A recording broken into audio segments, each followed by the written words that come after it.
네, 이탈리아 주재 북한 대사 대리가 지난해 말부터 자취를 감춘 것으로 알려졌습니다. 어제 국회 정보위에서 공식 확인을 했는데요.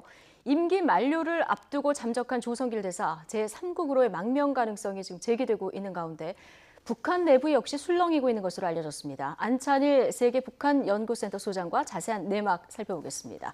어서 오십시오. 안녕하십니까. 일단 우리 정부는 공관을 이탈해서 잠적했다. 여기까지만 지금 확인을 해준 상태인데요. 지금 어디에 있을 가능성이 가장 큽니까?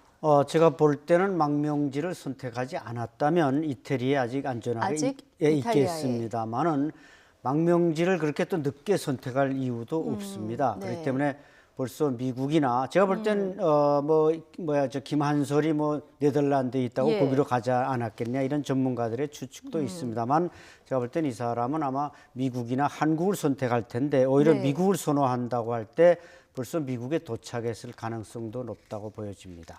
벌써 미국에 갔을 가능성도 배제할 수는 없는 상황이다. 그렇죠. 예. 네. 자, 자취를 감춘 조성길 대사 대리 일단 어떤 인물입니까? 조성길 대리대사는 이제 올해 44살에 상당히 그 젊은 1975년생입니다.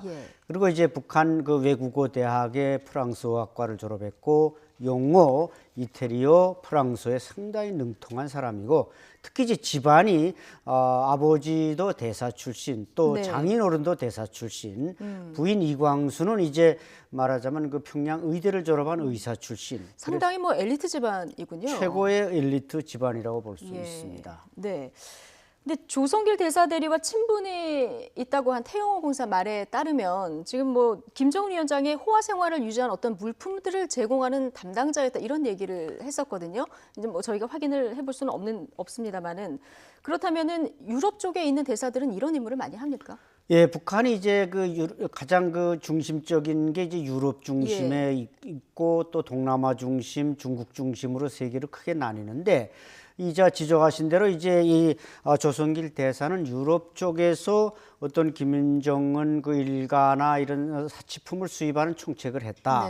이것은 이제 지난 2015년에 이제 한 그 사람이 거기에 김명길이라는 사람이 그 총책을 하다가 그 사람이 이제 망명하는 바람에 그 후임으로 이 조성길이 임명을 된 겁니다. 그렇기 때문에 그 39호실에서 나가 있던 사람이 그걸 했는데 그런데 또 이탈을 하는 상황이 또 이탈을 하는 상황이 벌어짐으로써 상당히 김정은 위원장의 어떤 사생활이나 물품 이런 것들에 대한 어떤 비밀이 세계에 공개되는 그런 현상이 일어나게 된 것입니다. 그러니까 정보도 상당히 많이 가지고 있을 것 같은데요. 그런 면에서 아마 그 최측근의 정보를 많이 가지고 있고 특히 이제 그 북한의 외화의 흐름, 비밀 자금의 흐름, 스위스 그쪽까지 다 관할하는 거 아니겠습니까?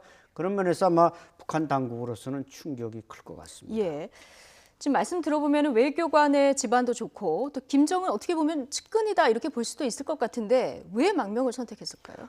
제가 볼 땐 몇 가지 요인이 있겠습니다만은 태영호 공사의 경우도 이제 어떤 자녀들의 교육 문제, 겨우 북한은 이제 외교관이 해외로 나갈 때 거의 자녀나 부인을 못 나가게 하지만 이 조성길 대사는 그만큼 힘이 세기 때문에 어떤 또 뇌물을 주고 이제 가족을 다 빼돌린 겁니다. 그래서 이제 지난해 11월에 아마 소환이 될 가능성이 높고 또 북한도 이제 연말 연초에 그 해외 공관장 회의를 평양에서 소집하지 않습니까? 아마 그때 불러 들어가면 다시는 못 나올 뭔가 사정이 있었던 것 같습니다. 따라서 아마 자녀들을 다 데리고 나와 있었기 때문에 또 해외에서 좋은 그 선진 교육을 받고 하게 싶었고 그 외에는 뭔가 또 권력 암투가 지금 북한 내에서도 보이지 않게 수면 아래서 많이 진행되니까 평양으로 돌아갈 경우 자기 운명에 큰 변화가 오니까 이번 기회에 서방 세계로 망명하자 이렇게 결심을 어떻게 보면은 태영호 공사 좀 비슷한 아주 유사한 현상이고 과거 황장엽 선생이 이제 어떻게 보면 장관급이었고 이 대리대사는 지금 장승길 대사에 이어서 두 번째 대사급 아니겠습니까? 거의 차관급입니다. 그래서 상당히 세 번째, 네 번째 고위급 인사가 망명했다 이렇게 평가할 수 있습니다. 지금 일단 이탈리아에 있을 가능성이 가장 크다. 그런데 만약에 망명지로 미국을 원했다고 하면 가 있을 수 있다. 앞서 이런 얘기를 해주셨는데 한국행을 선택할 가능성은 없습니까? 글쎄 제가 볼 때는 한국행을 권고하고 싶고 태영호 공사도 만약에 미국에 갔다. 그러면은 지금 뭐 장승길 대사나 또 김정은 위원장의 이모인 뭐 고용숙 씨나 이런 분들이 미국에 가서 그렇게 좋은 생활을 하지 못하고 있습니다. 예. 뭐 세탁소를 한다든지 뭐 슈퍼마켓을 한다든지 그러는데 어떻게 보면 그래도 대한민국에 오면 여러 가지 또 공부할 수 있는 기회 또 대학교의 강단에도 설 수 있는 기회, 좋은 기회가 많기 때문에 제가 볼 때는 미국보다 대한민국을 선택하는 게 좋다고 생각하지만 이분들로서는 또 자기 가족이 이제 북한에서 어떤 숙청이나 이런 보복을 당할 걸 우려한다면 미국을 선택하는 경우가 많습니다. 망명지가 어디가 되느냐에 따라서 가족에게 가는 피해가 좀 달라집니까? 그렇죠. 우리 서울에 대한민국으로 올 경우는 더 가중되고 처벌이 예. 외국으로 삼국으로 가서 조용히 살면 좀 처벌이 약화되는 이런 관례가 있기 때문에 그걸 고려할 수 있습니다. 예. 자, 그러면 그 미국 쪽으로 망명지를 선택할 가능성이 있고 지금 가 있을 수도 있다. 앞서 이런 얘기를 해주셨는데 이게 이제 잠적한 게 11월이잖아요. 그렇죠. 어떻게 보면 지금 북미 정상회담이 계속 지연이 되고 있는데 일정 부분 영향이 있어서 가능성이 혹시 있을까요? 네, 상당히 그 예리한 판단인데 제가 네. 볼 때도 지난해 11월에 이제 김영철이 미국에 가기로 돼 있었다가 이제 캔슬되고 이런 잡음이 좀 있지 않았습니까? 물론 미국 내부 사정도 있지만 아마 이 조성길 대리대사가 미국으로 이미 갔기 때문에 네.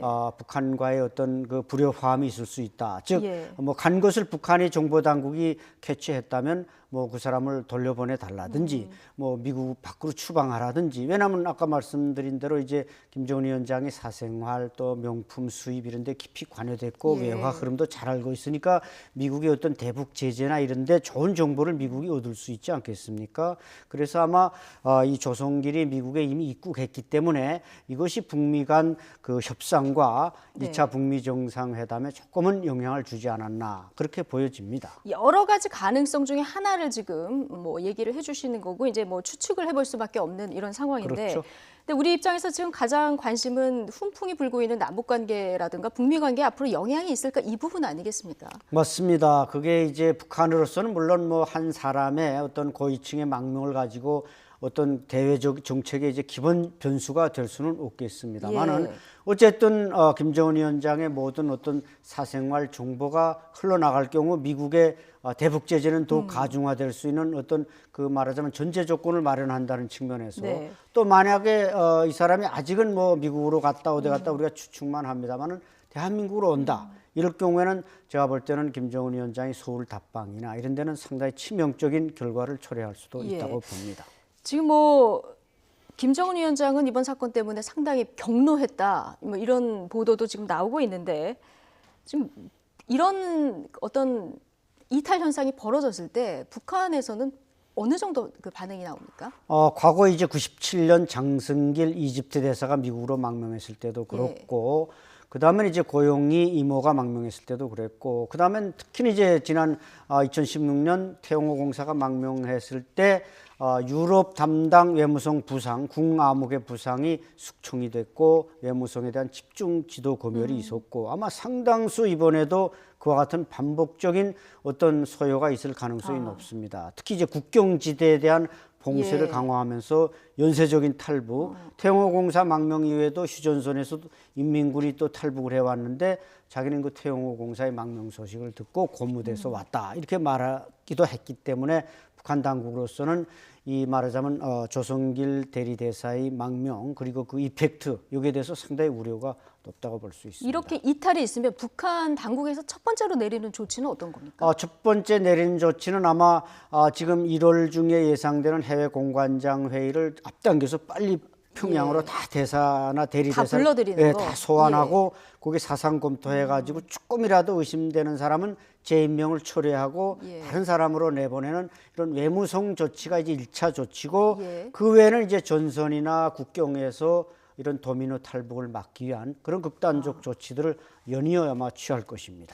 지금 보면은 가족들과 함께 나갔었던 그 대사들의 이탈이 지금 최근에 잇따르고 있는데 이렇게 되면은 앞으로 가족과 함께 뭔가 외국에 나가는 이런 일은 좀 금지가 될 수 그럴 있을 가능성이 가능성이 커 높습니다. 보이네요. 예. 예, 지금 뭐 외교부뿐만 아니라 무역성이라든지 기타 부서에서도 많은 사람들이 가족과 함께 나가 있고 실제 공개되지 않은 이런 큰 인물들 외에 좀 그 중간 단위, 밑에 단위, 부부 동반 탈북이 많이 있었지만 이것은 예. 공개가 되지 않고 있습니다. 예. 따라서 앞으로 지금 북한 정권이나 또 내부적인 권력 투쟁 이것을 이제 감지한 고위층들이 또 탈북할 것을 우려하고 있고 실제로 탈북할 의사가 있는 사람들이 많다고 볼 수 있습니다. 아, 예. 이렇게 볼 때 북한 정권으로서는 뭔가 이제 극단의 조치를 취하지 않을까 이렇게 전망됩니다. 도미노 탈북이 이어질까 북한 내에서는 지금 그것을 가장 이제 염려하고 있는 이런 상황일 텐데 지금 해외 주재 외교관들의 그 탈북이 이번이 처음은 아니잖아요. 그런데 그렇죠. 보면은 유럽 쪽에 좀 많은 것 같거든요. 이유가 있습니까? 네, 아무래도 이제 유럽 쪽에 좀 고위층, 말하자면 힘이 센 사람들의 자녀들이 공간에 많이 나가고 있고